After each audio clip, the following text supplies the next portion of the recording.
오늘 저는 여러분에게 계속적 승리의 삶을 위하여라는 제목으로 하나님 말씀을 통하여 은혜를 나누고자 합니다. 신앙생활은 하나님을 목표로 하여 날마다 나아가는 삶인 것입니다. 이는 마치 등산하는 사람이 높은 산의 고지를 목표로 하여 나아가는 것과 흡사한 것입니다. 등산하는 사람은 험한 비탈길을 걷기도 하고 깊은 골짜기를 지나기도 하며 바위를 타고 오르기도 하고 높고 낮은 산 꼭대기를 오르락내리락 하게 되는 것입니다. 신앙생활도 항상 즐겁고 기쁨이며 승리하는 삶만 우리에게 다가오는 것은 아닙니다. 시험의 깊은 계곡을 지나는가 하면 유혹의 산비탈을 미끄러지며 지나가기도 하고 영광의 산정이 또 우리에게 오는가 하면 낙심의 깊은 구렁텅이 속에 빠지기도 하는 것입니다. 이와 같은 생활 속에서 어떻게 하면 항상 패하지 아니하고 버림받지 아니하고 절망의 구렁텅이에 빠져 패배자가 되지 아니하고 계속적인 승리의 생활을 할 수 있을 것인가? 이것은 주의 종들의 계속적인 관심사일 뿐 아니라 예수를 구주로 모시고 신앙생활하는 여러분의 깊은 관심사가 될 것입니다. 그러면 저는 오늘 여러분에게 몇 가지 사항을 들어서 어떻게 하면 계속적인 신앙의 승리적인 생활을 할 수 있을 것인가, 거기에 대한 비결을 말씀해 드리고자 하는 것입니다. 제가 오늘 설교하는 이 말씀은 여러분을 위해서 만드는 설교는 아닙니다. 조용기 자신이 신앙생활을 승리롭게 해나가기 위해서 제 스스로 늘 제 마음을 살펴보는 4가지 단계를 여러분에게 신앙 고백으로 설교하고자 하는 것입니다. 첫째로 우리가 계속적인 승리의 신앙의 삶을 위해서는 하나님의 위대성을 마음의 화면에서 벗겨버려서는 안 되는 것입니다. 사람들마다 그 마음속에 화면을 가지고 있습니다. 사람은 그 마음의 화면에 자기가 살아가는 그림으로 채워놓게 되는 것입니다.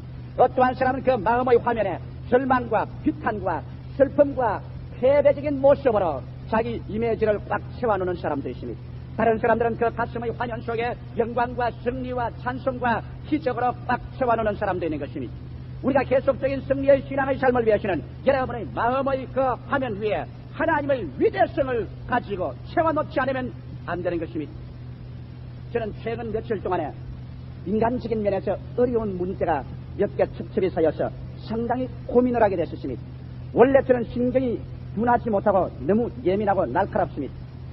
이러기 때문에 염려스러운 문제가 생기면 그것이 해결되기 전까지는 온 전신 전체를 짓누릅니다. 그래서 잠을 잘 수가 없습니다. 밥을 잘 먹지를 못합니다. 마음의 평화가 잃어버리고 맙니다. 그래서 이 문제를 가지고 제가 괴로워하고 고민을 했었습니다. 내 생각으로는 마치 제가 해결할 수 없는 그런 문제가 되어서 나를 묶고 물고 찢고 괴롭히는 같은 그런 심정이었습니다. 그래서 하나님 앞에 기도를 하기 시작했습니다. 하나님, 안 되겠습니다. 문제 잡혀서 문제 짓눌리기를 마음의 평화를 잃게 되고 평화를 상실하니 집안에서 화평이 떠나가고 그리고 내 마음속에 사랑도 떠나갑니다. 하나님, 문제를 해결해 주시옵소서. 그리고 주님께 엎드려서 계속 기도를 드렸는데 내 마음의 화면 속에는 인간의 조부라운 문제가 꽉 채워져 있었습니다. 그런데 주님께서 응답이 없었습니다. 주의 응답은 제게 음성으로 들리는 응답도 아니고 내 현실의 눈앞에서 문제가 해결되어서 온 응답도 아닙니다. 그러나 아무 말도 하지 않으신 주님이 저희 마음의 화폭에 환상으로 나타나셨습니다. 내가 지금 연필을 들어서 그리라고 해도 뚜렷이 그릴 만큼 분명한 환상으로 예수께서 제 앞에 나타나셨습니다. 긴 머리를 내려드리시고 자비와 영광으로 가득한 얼굴에 빛을 내시며 흰옷을 입으신 그리스도께서 맨발을 벗으시고 제 앞에 서 계시는데 그 어깨 위에 둥그란 무엇을 걸머쥐고 계시요.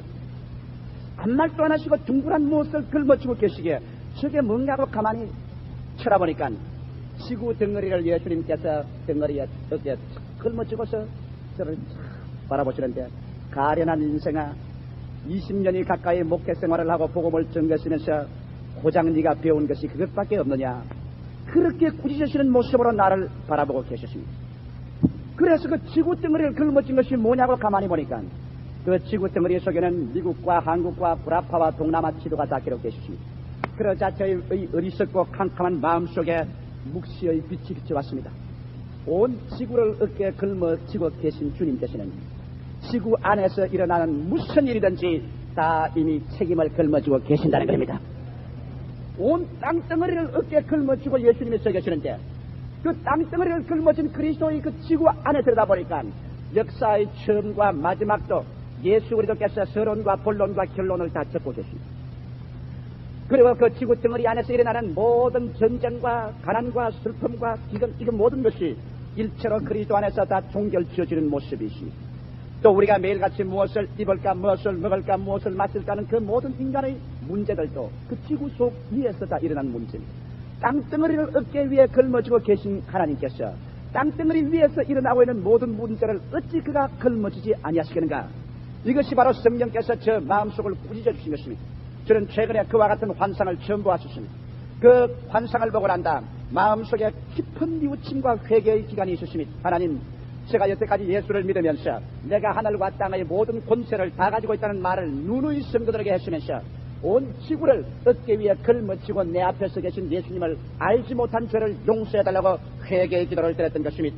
사랑하는 성도 여러분, 여러분의 마음의 화폭 속에 여러분은 너무나 자잘구레하고 아무것도 아닌 인생사를 가지고 염려와 근심을 하고 계실 것입니다. 이와 같은 것을 점점 바라보고 있으면 이와 같은 것이 점점 커지고 커져서 나중엔 여러분을 눌러버리고 말 것인 것입니다. 그리고 여러분의 마음속에는 모든 믿음과 소망과 사랑을 도적질하고 죽이고 멸망시키고 말 것인 것입니다. 이러므로 여러분이 눈을 들어 환경을 바라보지 말고 하늘과 땅의 모든 권세를 다 가지신 하나님을 쳐다보아야만 되는 것입니다. 시편기는 말하기를 내가 도움을 어디서 얻을까? 나의 도움이 여호와께로부터 온다고 말하셨습니다. 이러므로 우리가 눈을 들어서 우리의 눈에 들어오는 그 광채를 가지고 마음속에 어떠한 화폭을 그리는가, 어떠한 그림을 그리는가, 이것이 여러분의 마음의 방향을 좌우하고 움직이는 것입니다. 이러므로 오늘 이 시간에 절대 본체자 창조주를 바라보고 그 창조주가 얼마나 위대하고 얼마나 크신가를 알고 그를 찬미하고 예배하기 시작하면 그 하나님께서 여러분 마음속에 들어오자마자 마음에 자잘구레한 염려, 근심, 불안, 공포, 절망은 마치 폭풍 위에 밀려가는 겨와 같이 날아가 버리고 여러분의 가슴 가운데 자비하신 하나님이 우뚝 서 계신 것을 알게 되실 것입니다. 성경은 이사야서 48장 12절로 13절에 야곱아 나의 푸른 이스라엘아 나를 들으라. 나는 그니 나는 처음이요 또 마지막이라. 과연 내 손이 땅의 기초를 정하였고 내 오른손이 하늘을 폈나니 내가 부르면 천지가 일제히 서느니라. 하나님께서 땅의 기초를 놓으시고 그 손으로 하늘을 펴셨기 때문에 주께서 부르시면 하늘에 있는 것과 땅에 있는 것이 일제히 기립하여 제가 여기 있나이다. 그렇게 순복하는 우주를 좌우하는 이 하나님을 모시고 있는 이상 우리 마음속에 두려워할 것이 없는 것입니다. 이러므로 우리가 하나님을 찬미하고 하나님을 예배하고 하나님께 감사를 드릴 때 하나님은 여러분의 마음속에 찾아옵니다. 하나님께서는 원망하고 불평하며 탄식하고 부정적인 생각으로 꽉 들어찬 사람 속에는 오지 않습니다. 왜냐하면 성경은 말씀하기를 여호와는 이스라엘의 찬양 중에 와서 거하시는 분이라고 말하는 것입니다. 여러분의 마음속이 찬미로 꽉 들어차고 감사의 향기가 하늘로 사무쳐 올라갈 때 그 속에 여호와께서 와서 당신 자신을 계시하는 것입니다. 이러므로 여러분은 하나님이 얼마나 위대한 것을 마음속에 모셔드리고 그 위대한 하나님을 계속 찬미하는 생활을 하게 될 때 여러분의 환경을 극복하고 이겨나갈 수 있는 성령의 은사가 마음속에 임하게 되는 것입니다. 둘째로 이 마음속에 그려진 이 위대한 하나님, 우주와 만물을 부르면 일제히 서서 응답하는 그 하나님, 이 하나님과 나와의 확실한 관계를 알고 감사를 드려야 하는 것입니다. 하나님은 저곳에 계시고 나는 이곳에 그냥 있어 동떨어진 관계 속에 있다면 우리는 이 하나님께서 우리를 위해서 무엇을 해주실 거라는 확실한 마음속에 확증이 없을 것입니다. 그러나 우리 하나님 성부, 성자, 성신, 삼위일체 하나님께서 나와 무슨 관계가 있는가, 이 관계를 여러분 마음속에 깊이 음미하고 깨닫고 하나님께 감사하게 해야 되는 것입니다. 성부는 나와 무슨 관계가 있는 것입니다. 성부 아버지는 창조주이신 것입니다. 그는 그의 말씀을 보내셔서 하늘과 땅과 세계와 그 가운데 있는 모든 것을 다 치우셨습니다. 그리고 성부 하나님은 구속주의 하나님인 것입니다. 성부 하나님은 인간이 하나님을 배반하고 나가서 죄를 짓고 마귀와 짝을 해서 나갔었을 때 그 아들 예수를 보내셔서 그 대가를 피로써 지불하고 우리를 다시 값주고 사신 성부 하나님이요, 성부 하나님은 바로 영원한 우리들의 친아버지가 되신 하나님인 것입니다. 우리가 한 아버지를 모시고 그래서 한국 사람이나 일본 사람이나 미국 사람이나 프랑스 사람이나 다 한 자녀가 되신 것입니다. 나는 이런 이야기를 읽어본 적이 있습니다. 한 사람이 취미로 자기의 월급을 받을 때마다 돈을 저축해서 그래서 있는 힘을 다하여 좋은 보트를 하나 만들었었습니다. 호수에 띄워놓고 여름철에 놀기 위해서 열심으로 돈을 많이 들이고 시간을 들여 보트를 만들었어. 그래서 완성스럽게 호수에 시운전을 해보니 그렇게 배가 잘 달릴 수가 없습니다. 극히 만족해서 그 배를 호수가에 묶어놓고 난 다음 집에 들어가는데 그날 저녁 따라 큰 폭풍우가 불었었습니다. 밤새도록 걱정을 하고 아침에 나가보니 아니나 다를까 자기의 배의 밧줄이 끊어지고 배는 온데간데 없습니다. 그런 마음에 실심낙담했습니다. 그래서 혹시 그 배가 다른 해변에 있지 않은가 하고 그 호수 전 바닷가를 찾아봤지만은 배는 없었습니다. 그런데 한 번은 우연히 시장에 보트 판매상에 가보니까 자기가 만든 배가 시장에 나와 있습니다. 어떤 사람이 호수에 내려가는 것을 건져서 이것을 시장에 팔러 나왔는데 아무리 내 것이라고 주장을 해도 주장이 통하지가 않습니다. 증거가 없습니다. 그래서 이 사람이 빚을 내와가지고 그 보드를 주로 값 주고 샀습니다. 호가를 주고 사서 그 보드를 끌고 오면서 그는 이렇게 중얼거렸다는 것입니다. 배야 배야 너는 값절로 내 것이다. 내가 만들었으니 너는 내 것이고 내가 잃어버렸다가 도로 내가 돈을 주고 샀으니 또 내 것이다. 그러므로 나는 만든 주인이요 또 돈 주고 산 주인이기 때문에 너는 나의 이중의 소유물이므로 결코 내 손에서 이제 빼앗을 자가 없을 것이다. 그렇게 말했다는 것입니다. 저는 그 이야기를 읽을 때 하나님의 사랑에 대한 감격이 마음속에 물결쳐 일어났었습니다. 우리는 하나님의 성산과 모양대로 지음을 받아 하나님을 예배하고 섬기도록 만드는 인생인데 우리가 그만 마귀의 게임에 빠져 세상으로 잃어버림을 받고 도적질 당하고 말한 것입니다. 그래서 이 세상의 육신의 정욕과 안목의 정욕과 이성의 자랑에 포로가 되었으나 우리 하나님께서 우리를 잊을 수가 없어서 그 아들 예수님을 보내셔서 그 죄가를 그 아들의 십자가의 보혈과 찢어진 몸과 죽은 생명을 대가로 주고 값주고 사셨습니다. 이러므로 여러분과 저는 오늘 이 자리에 앉아있을 때 하나님이 만드셨기 때문에 하나님 것뿐 아니라 하나님께서 값주고 사셨으므로 이중으로 하나님의 것이요 그렇기 때문에 하나님은 여러분을 귀하게 보시고 사랑하며 여러분은 하나님의 자녀이고 우리는 또한 하나님을 우리 친아버지로 부르게 된 것입니다. 성경은 말씀하시기를 이는 혈통으로나 육정으로나 사람의 것으로 나지 아니하고 하나님께로서 남지 아들이라고 말하셨으니 여러분께서 하나님께로 낳기 때문에 기도할 때 하나님을 향하여 아버지라고 부르게 되었으며 하나님께로 낳기 때문에 하나님께서 예수를 믿을 때 여러분에게 영생을 주신 것입니다. 영생이란 바로 하나님의 생명을 말하는 것입니다. 예수 믿는 여러분과 나의 속에는 세상 사람과 달리 영생이 들어와 있습니다. 이 영생은 곧 조엔 아이오니언 즉 하나님의 생명이 우리 속에 들어와 있는 것입니다. 이러므로 하나님과 여러분의 관계는 아버지와 자식의 관계인 것을 알고 아버지라고 부르면서 감사하는 여러분 되시기를 주의 이름으로 축원합니다. 우리는 막연한 하나님이 아닙니다. 하늘에 계신 우리 아버지여 그렇게 기도하라고 말한 것입니다. 그 다음 성자와의 관계는 어떻게 되는 것입니까? 하나님이 세상을 이처럼 사랑하사 독생자를 주시니 누구든지 저를 믿으면 멸망하지 않고 영생을 얻으려고 하는데 아버지께서 우리들을 구속하기 위해서 그 아들 예수님을 우리에게 보내주셔서 그가 십자가에 못 박혀 피 흘리심으로 말미암아 세가를 지불하시고 우리의 대속물이 되셔서 우리가 하나님 앞에 설 수 있는 자격을 얻게 되었는데 그 아들과 우리의 관계를 단적으로 성경은 아름답게 표현하고 있습니다. 예수께서 말씀하시기를 나는 포도나무요 너희는 가지라고 말한 것입니다. 포도나무와 가지의 관계는 생명 보존의 관계가 있는 것입니다. 왜? 가지가 포도나무에 붙어 있을 때 사는 것이지 가지가 포도나무에서 꺾어지면 스스로 살 수 없기 때문에 말라 죽어버리고 마는 것입니다. 여러분과 저는 하나님의 부르심을 받아 예수 그리스도 속에 가지로 접붙임을 받은 사람들인 것입니다. 이러므로 예수 그리스도께서 그 뿌리를 통하여 양분과 수분을 우리에게 공급할 의무가 있으며 예수 그리스도께서 우리가 이 세상에서 가진 우리를 꽉 붙잡아줄 의무가 있는 것입니다. 우리는 그리스도의 생명과 은총을 받아서 물기를 받고 잎이 피고 꽃이 피고 그리스도를 위해서 열매를 맺게 되는 것입니다. 이러므로 오늘 이 시간 여러분의 영혼을 붙잡고 있는 자는 여러분 자신이 아니라 포도나무인 예수가 여러분을 가지를 잡고 계신 것입니다. 주께서 하신 것은 너희가 나를 구한 것이 아니요 내가 너희를 택하여 세웠다고 하셨으므로 오늘 이 시간 날짜를 예수를 구주로 모신 사람들마다 여러분 지원병으로 예수 믿는 사람이 아닙니다. 아버지께서 부르시고 예수께서 택하셔서 당신의 가지로서 여러분과 나를 붙잡고 있으며 오늘 이 시간 여러분이 기도할 때 성령을 주시고 하나님의 은혜를 주시는 것은 그리스도의 진액이 올라와서 여러분과 나의 영혼과 생활을 살찌게 만들어주는 것입니다. 이러므로 그리스도와 나의 관계는 불과 불의 관계입니다. 포도나무와 가지의 관계입니다. 예수님은 천상 포도나무요 우리는 지상으로 늘어뜨린 가지인 것입니다. 그러므로 우리를 다치면 예수를 다치게 됩니다. 우리를 치면 예수가 아파하게 되는 것입니다. 우리를 괴롭히면 그리스도가 괴로움을 받게 되는 것입니다. 그렇기 때문에 사도 바울 선생이 나아가서 저 다메섹에 있는 예수 교인들을 잡으러 가려고 할 때 예수께서 환상 가운데 나타나셔서 쓴 말이 사울아 사울아 어찌하여 너가 나를 핍박하느냐고 말하셨습니다. 사울은 예수님을 핍박한 적은 없습니다만 그리스도의 가지들을 핍박할 때 온 나무되는 그리스도가 고통을 당했던 것입니다. 그 다음 그리스도는 당신과 우리 교회와의 관계를 남편과 아내의 관계로서 비유하는 것입니다. 남편과 아내의 관계는 사랑과 순종의 관계인 것입니다. 성경 말하기를 남편들아 내 아내를 사랑하라고 말하셨습니다. 그리고 아내들아 남편에게 순종하라고 말하셨습니다. 나는 어느 결혼 상담인의 말을 들었습니다. 두 가지 말만 한다면 가정이 오래오래 시험이 없이 행복하게 잘 산대요.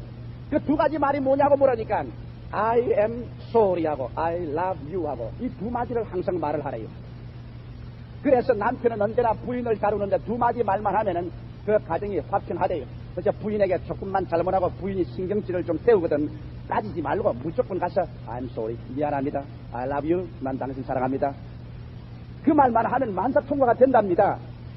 사실 그렇습니다. 한 가정의 생활이란 10년 20년을 살아오니까 그야 뭐 법적으로 남편 되고 아내 되고 자식 낳고 사니까 막 그렇게 곰팡이 냄새가 나도 사는 것이지 뭘 잔속에 있겠는가 그렇게 생각하면 영 곰팡이가 나버리고 마는 겁니다. 그러나 언제나 사람은 몸은 넓고 환경은 넓어도 마음은 넓지 않고 늘 새롭다는 것을 알아야만 되는 것입니다. 이렇기 때문에 그 얼굴에 주름살이 친 아내의 배후에 있는 영혼은 아직 이팔 청춘이라는 것을 알아야 되겠고 지쳐버린 그 남편의 배후에도 아직 젊다는 것을 알아야 되는 것입니다. 누구든지 남편이 자기 아내로부터 당신이 이제 늙었구려 하는 소리 듣기를 원치 않습니다. 그러면 기분이 좋지를 못해요. 누구든지 부인 보고 이제는 당신 한물 갔어. 그러면 그 말은 환멸을 가져오게 되는 겁니다. 그러나 언제나 남편과 아내의 관계는 남편은 아내를 사랑하라고 그러셨습니다. 그것은 성경의 명령입니다. 그렇기 때문에 남편은 좌우간 어떻게 되었든지 간 아내를 보고 I am sorry, I love you 그 말은 끊임없이 하십시오. 하나님이 하라고 했으니 하면 좋은 일이 생길 테니까요. 그리고 아내는 남편에게 순종하라고 말했습니다. 아내가 할 임무는 순종입니다. 그래서 남편 말 잘 들어주고 그 남편이 하는 일을 순종하고 귀를 잘 받들어 주면 되는 것이지 그냥 남편에게 사사건건이 조건을 내세우고 큰 논리를 내세우고 남편하고 이기려고 하는 부인들은 불쌍합니다. 왜? 남편 보고 이겨봤자 이익될 것이 하나도 없습니다. 남자란 이상한 고집이 있어가지고서 부인에게 지고 나면 죽고 싶은 생각이 납니다. 아무리 똑똑한 부인이라도 남편 앞에서는 져주는 것이 제일 좋습니다. 그래서 집에서 부인에게 승리하고 부인이 항복해서 당신은 나의 왕이요 나는 당신에게 순복하고 당신이 내게 제일이라면 직장에 나갈 때 어깨가 착 펴지면서 그러면 그렇지 내가 어디 가도 승리한다는 자신이 붙습니다. 저는 20여 년의 목회 생활 가운데 수많은 카운셀링 중에 부인이 똑똑한 남편치고 모조리 아닌 남편을 보지를 못하셨습니다. 그 남편 혼자 만나보면 상당히 똑똑한데 너무 똑똑한 부인에게 욱박 찔려가지고서 그래서 모조리가 되어가지고서 집에서도 큰소리 하나 못하고 밖에 나와도 큰소리 하나 못하고 아무 일도 못한 버림받은 인생이 되는 것을 보았습니다. 그것은 하나님의 법칙을 지키지 않았기 때문인 것입니다. 하나님이 만든 법칙은 그대로 지켜야 돼요. 남편은 아내를 언제나 사랑하고 또 입으로 사랑한다고 자꾸 말을 하고 사랑의 표시를 해드려야 하는 것이요. 아내는 남편에게 순복하기를 교회가 예수 그리스도에게 순복하듯이 순복하라는 것입니다.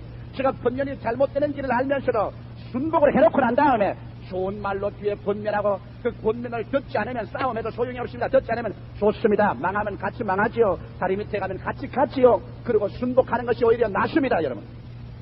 그러면 그리스도와 우리와의 관계도 남편과 아내의 관계라고 하니 예수께서 여러분과 나를 사랑하십니다.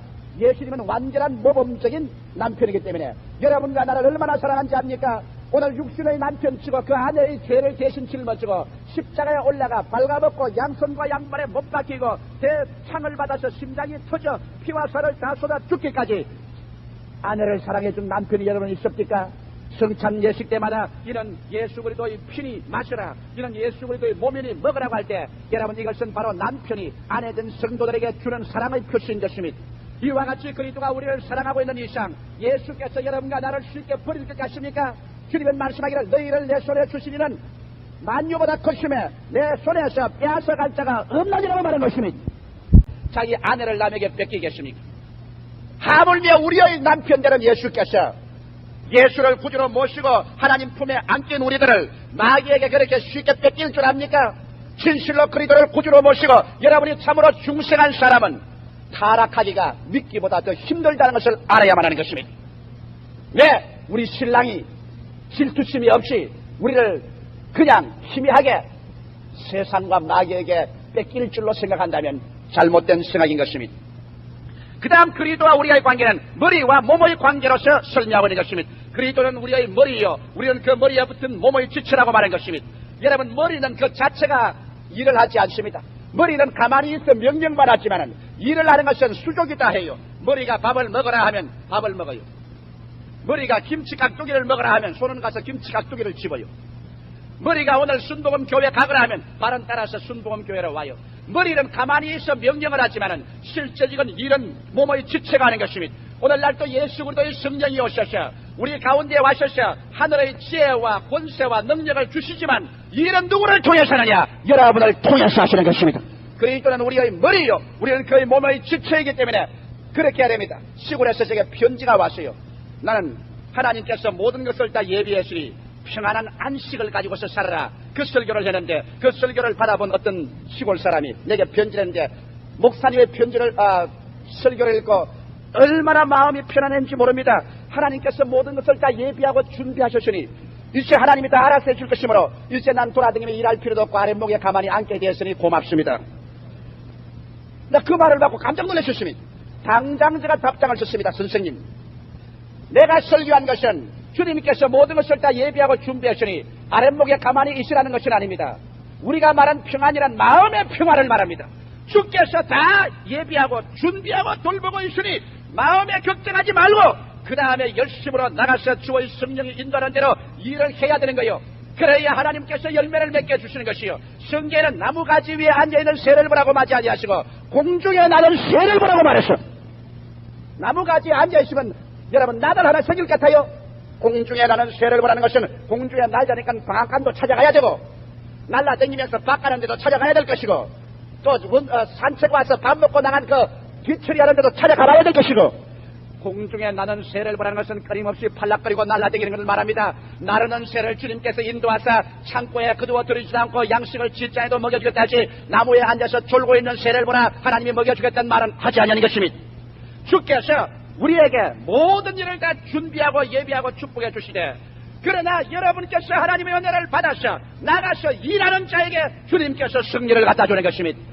몸은 일을 해도 마음은 평안합니다. 왜? 주께서 우리의 머리가 되셔서 우리의 모든 일을 다 돌봐주시기 때문인 것입니다. 머리는 일하지 않으나 이 몸이 일을 하고 지체가 일을 하는 일과 생활의 관계가 바로 그리스도와 우리와의 관계입니다.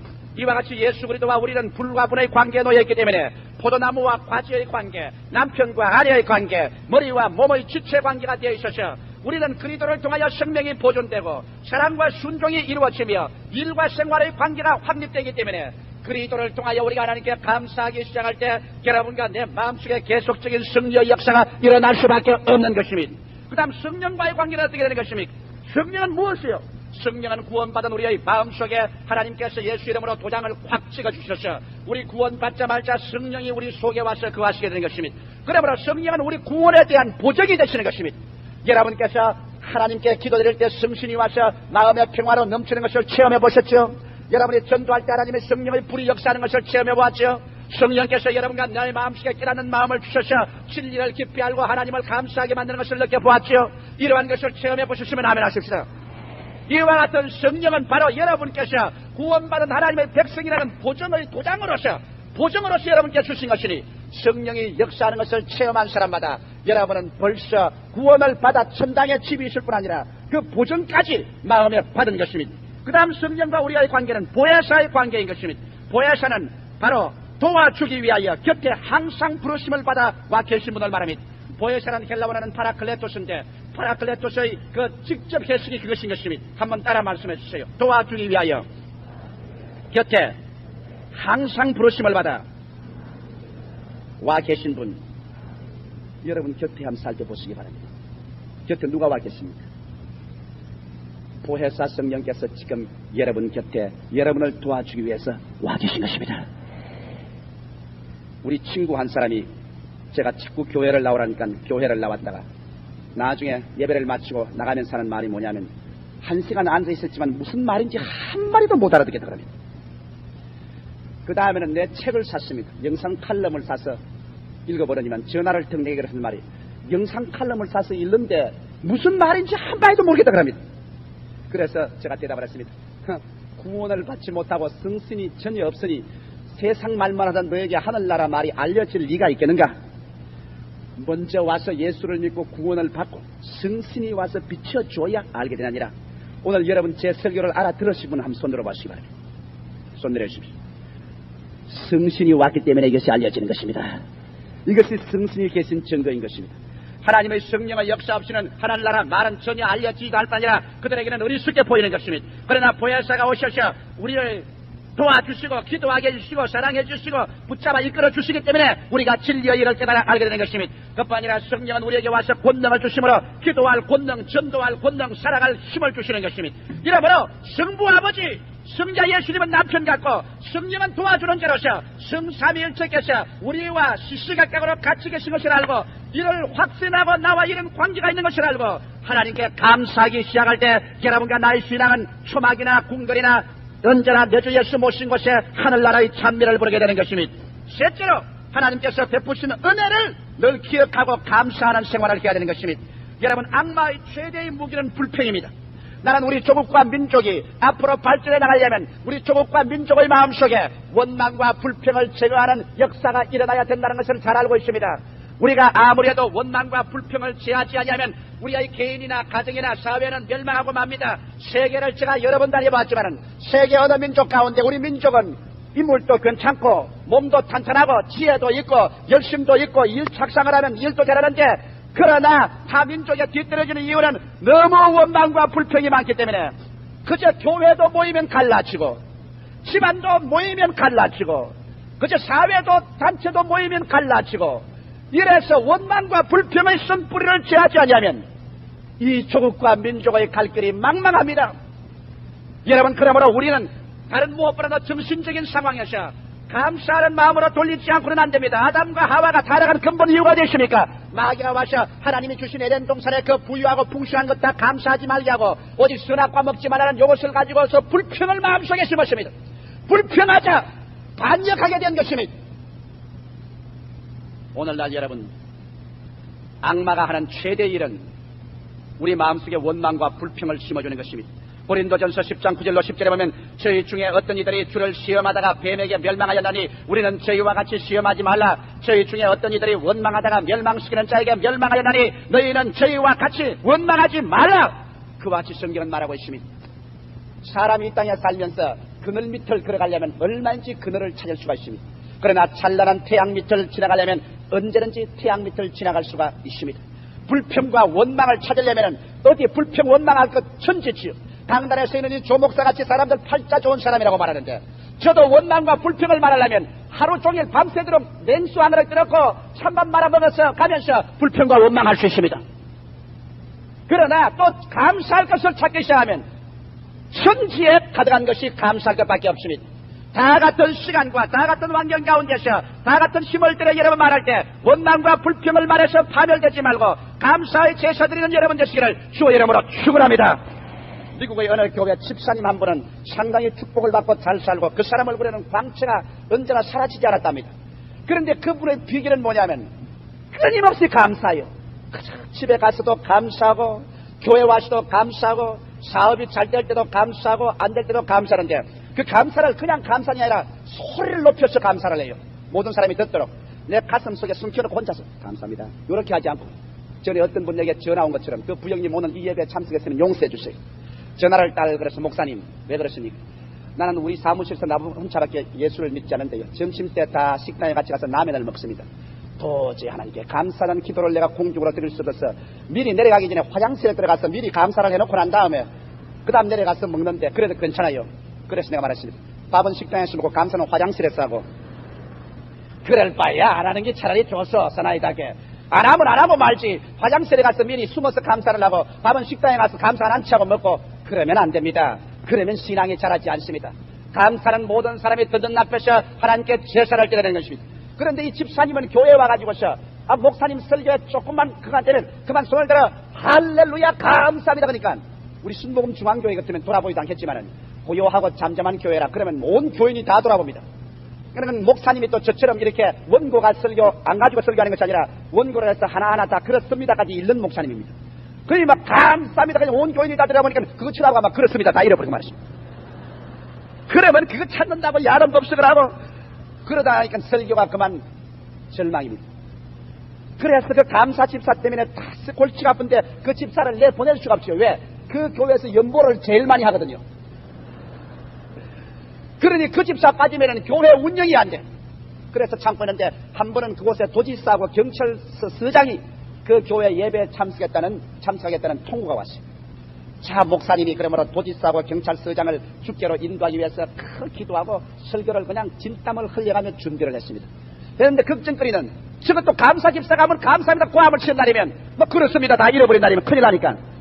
그래서 국리를 하고 저 감사 집사를 교회를 안 나오게 해야 되는데 저 사람이 교회 안 나올 리가 없으니 됐다. 연구를 했습니다. 그래서 감사 집사가 나오게 사무실로 불렀습니다. 집사님, 오늘은 꼭 하나님이 내게 하신 말씀이 있습니다. 뭡니까? 집사님 순종해야 돼요. 순종하지요. 예배 시간에 예배당에 오지 말고 내 사무실에 여기 앉아 계십시오. 그랬어요. 여기 계시도요 성경을 읽으면 안 돼요. 왜 사무실에 또 고함을 치면 불난주라고 온 교인이 또 일어날 테니까 성경은 읽지 말아요. 읽지 말고 요걸 꼭 읽고 계세요. 그 뭡니까? 지리책을 딱 하나 주거든. 지리책은 참 재미가 없습니다. 어느 나라는 땅갈비가 몇 평방지름이 되고 그곳에는 감자가 나고 고구마가 나고 그 다음 탕글스테이크 나고 망가이 많이 나고 요런 것만 기록한 지리책을 딱 주면서 오늘 예배 필요할 때까지 요것만 읽고 있어야지 다른 책은 절대로 읽으면 안 됩니다. 아, 목사님 그렇게 하죠. 뭐 때문에 그렇습니까? 이유는 나중 가르치는 지리책만 읽으시오. 그래 갖다 놓고 이제 목사님이 신경하시고 나서 지 아무리 감사를 해도 지리책 보고는 감사할 게 없겠다. 그게 감사할 게 하나도 없으니까. 그래서 도지사가 오시고 경찰서장이 오고 해서 목사님이 설교를 막 열렬히 읽습니다. 중간쯤 읽어 내려가는데 와이고 사무실에서 감사합니다고 고함 소리가 진동을 하니 온 교인이 그냥 교회에 무슨 불난주라고 놀래가지고 일어나고 그래가 목사님 얼마 설교 다 잡혀버리고 말고 엉망이 됐습니다. 겨우 설교를 예배를 마치고 기운이 쭉 빠진 목사님이 원망스러운 눈초리로 문을 열고 들어가니 집사님이 온 눈에 눈물을 흘리고 꿇어앉아가지고 감사합니다 고함을 칩니다. 그래서 가서 집사님 도대체 세상에 지리책을 들고 어디 감사할 게 있습니까? 그러니까 목사님 이리 와시오. 지리책을 딱 지하는데 필리핀 해변에 세계에서 가장 깊은 바닷물이 있는데 깊이가 뭐 10,000m가 넘는다나요? 그걸 보고 난다. 목사님 이걸 보고 어디 감사해요? 성경에 보니까 하나님께서 내 죄를 영원히 깊은 바다에 던졌다고 말했는데 10,000m나 되는 깊은 데 던져버렸으니 그 죄가 다시 돌아올 수가 없잖아요. 어찌나 감사한지 내가 가만히 있을 수가 없어가지고 감사를 했습니다. 사람이 감사를 하기 시작하기로 작정하면은 끝없이 감사할 수가 있는 것입니다. 10편 50편 23절에 보면 감사로 제사를 드리는 자가 나를 영화롭게 하나니 그 행위를 옳게 하는 자에게 내가 하나님의 구원을 보이리라고 말씀하는 것입니다. 왜 우리 개인과 우리 가정과 생활에 그처럼도 하나님의 구원이 나타나지 않습니까? 감사하지 않기 때문에 그런 것입니다. 감사하는 자에게는 환난은 영광의 수레가 된다는 것을 성경은 말하고 있습니다. 고린도후서 4장 17절에 보면 한번 따라 읽어주십시오. 우리가 잠시 받는 환난에 행한 것이 지극히 크고 영원한 영광에 중한 것을 우리에게 이루게 함이니 이 성경이 뭐라고 말합니까? 우리에게 다가오는 조그마한 환난에 지극히 경한 것이 환난이 바로 우리 모태가 되었어요. 그를 통하여 지극히 크고 중한 영광을 생산해 내려온다는 것입니다. 환난의 수레 타고 영광이 우리에게 찾아오는 것입니다. 이러므로 환난 없이 영광을 얻지 않습니다. 이것은 성경의 법칙입니다. 바로 십자가 이후의 부활이신 것입니다. 우리가 잠시 받는 환난에 경한 것이 지극히 크고 영원한 영광에 중한 것을 우리에게 이루게 함이라고 성경은 말하고 있습니다. 이러므로 여러분께서 영광을 누리기를 원합니까? 먼저 환난을 받아들여야만 되는 것입니다. 영광을 얻기를 원치 않습니까? 그러면 환난이 다가오지 않을 것입니다. 환난은 영광을 낳는 태요. 환난은 바로 영광을 싣고 오는 수레이기 때문에 그러므로 영광만 보고 감사하지 말고 여러분의 생활 가운데 환난의 수레가 다가오거든 영광을 싣고 오는 줄 알고 할렐루야 감사하는 여러분 되시기를 주 이름으로 축원합니다. 이러므로 승리의 신앙생활을 하기 위해서는 여러분께서 여러분 하나님께서 이루어 주시는 은혜를 생각하고 감사를 해야만 될 것입니다. 넷째로 마지막으로 하나님의 약속을 기억하고 감사해야 될 것인 것입니다. 여러분, 우리 이 세상을 살면서도 하나님이 현실적으로 우리에게 주신 약속이 얼마나 큽니까? 히브리서 13장 5절에 보면 돈을 사랑치 말고 있는 바를 족한 줄로 알라. 그가 친히 말씀하기를 내가 과연 너희를 버리지 아니하고 과연 너희를 떠나지 아니하라고 말한 것입니다. 돈하고 같이 살겠습니까? 하나님하고 같이 살겠습니까? 돈은 있다가 없어지지만 하나님이 우리와 같이 계시면 우리 하나님 계신 것이 무엇이 없겠습니까? 그 아들을 우리에게 아끼지 않고 주시니까 그 아들과 함께 무엇을 선물로 주지 않겠습니까? 로마서 8장 28절에 보면 하나님을 사랑하는 자 곧 그 뜻대로 부르심을 입은 자들에게는 모든 일이 합력하여 선을 이룬다고 하셨으므로 우리는 하나님의 약속을 기억하고 생각할 때 우리의 마음속에 감사하지 아니할 수 없습니다. 나아가서 주님께서 우리에게 천국의 약속을 주셨습니다.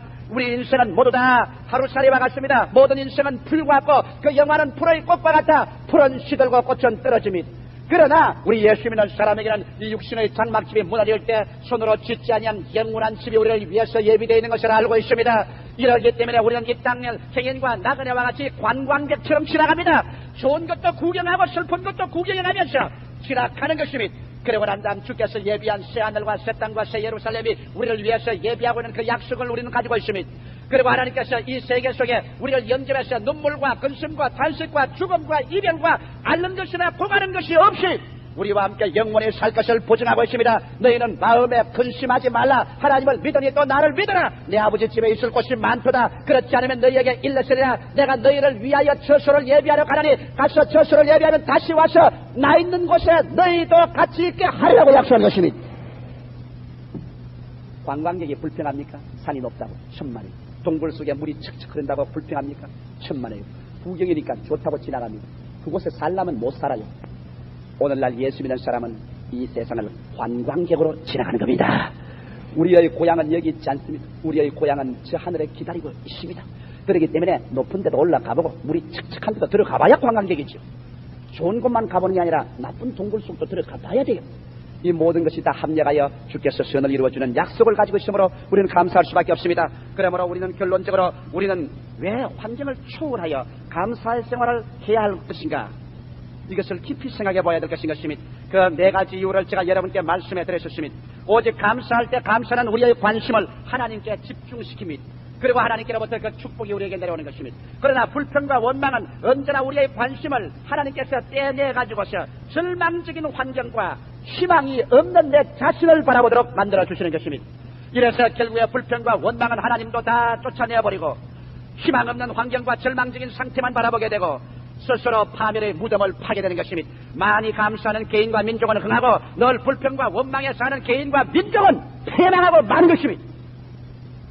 그러므로 오늘 이 아침에 사랑하는 성도 여러분, 우리는 하나님의 위대성을 생각하고 감사하고 하나님과 우리와의 그 긴밀한 관계를 생각하고 감사하고 하나님이 우리에게 이미 베풀어 주신 은혜를 기억하고 감사하고 하나님의 약속을 기억하고 장차 어떻게 해주실 것을 알고 감사하고 그래서 좋을 때도 감사하고 나쁠 때는 좋게 만들어줄 줄 알고 감사하고 감사의 제사를 드리는 생활을 할 때 하나님의 기적이 나타나는 것입니다. 나는 우리 자매님 한 분에게 이런 이야기를 한지겠습니까? 목사님, 요사이는 사업이 안 되고 장사가 안 됩니다. 나가서 마수도 하지 못하고 들어옵니다. 나는 이 일을 어떻게 하면 좋습니까? 자매님 그 길을 해결할 수 있는 길이 있습니다. 이제부터 장사판에 가서 이렇게 기도하십시오. 아버지, 장사가 안 되니 감사합니다. 물건이 하나도 안 팔리니 감사합니다. 마수도 못하니 얼마나 고마운지 모르겠습니다. 감사합니다. 그렇게 감사를 하십시오. 그러면 책임을 하나님께 지워버리고 마는 겁니다. 그런 감사를 받아 잡수시고 하나님이 가만히 계실 수가 없습니다. 그러니까 하나님이 진짜 감사한 자에게 하나님의 능력을 베풀게 되는 것입니다. 여러분 오늘 이 시간부터 좋은 일에는 말할 필요 없이 감사하지만 나쁜 일이 생기거든 일일이 나쁜 일을 들어서 이 나쁜 일이 생겼음을 감사하다고 말하시기 바랍니다.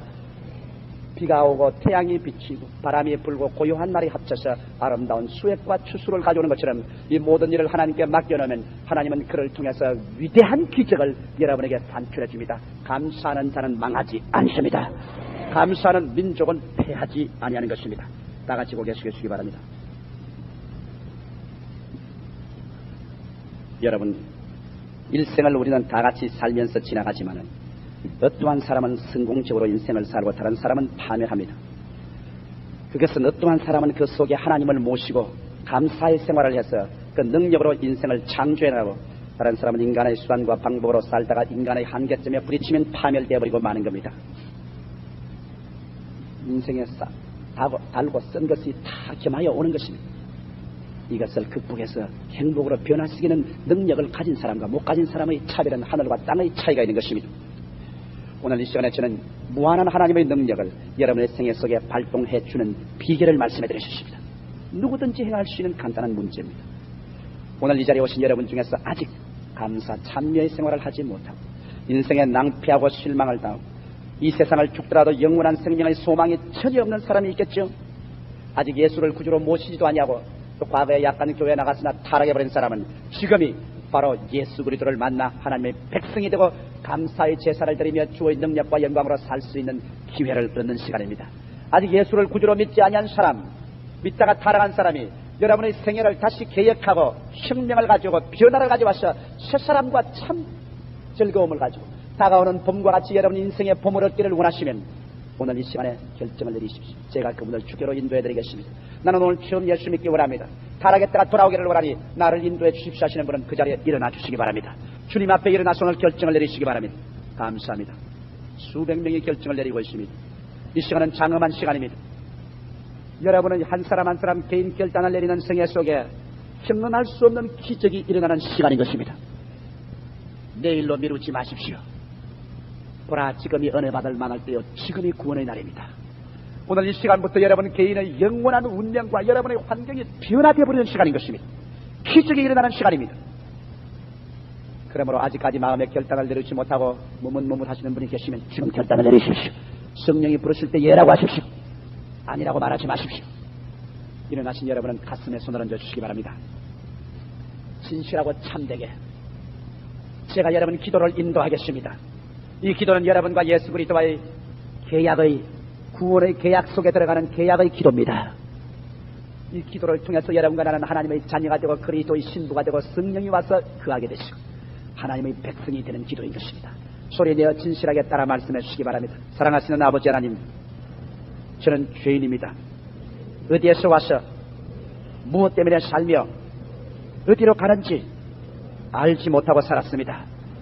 오늘 하나님의 말씀을 듣고 제 마음을 돌이켜 주시니 예수님 앞에 나왔습니다. 예수님께서 저를 위하여 십자가에 피 흘리시고 죽으셨다 부활하신 것을 믿습니다. 예수 그리스도를 구주로 모셔드립니다. 사랑하시는 예수님, 제 성에 속에 들어오시옵소서. 저를 구원하시고 저와 함께 사시옵소서. 저를 구원해 주시니 감사합니다. 지금부터 영원까지 하나님을 믿고 의지하며 예수 이름으로 살겠습니다.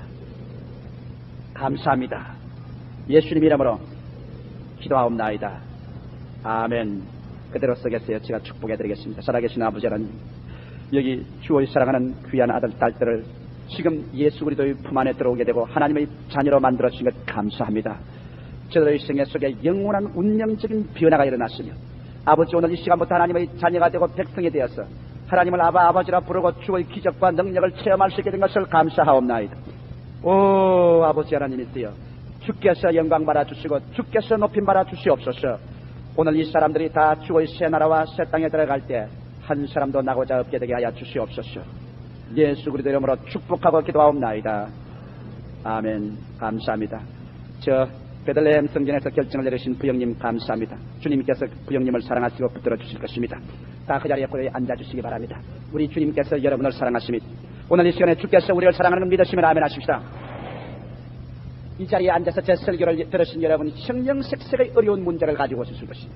오늘 이 예배당에 나갈 때는 예수님께 다 맡기고 나가기 위해서 우리 합심으로 기도할 때 모든 문제를 다 들어서 그 문제를 주신 하나님께 감사 기도를 드리십시다.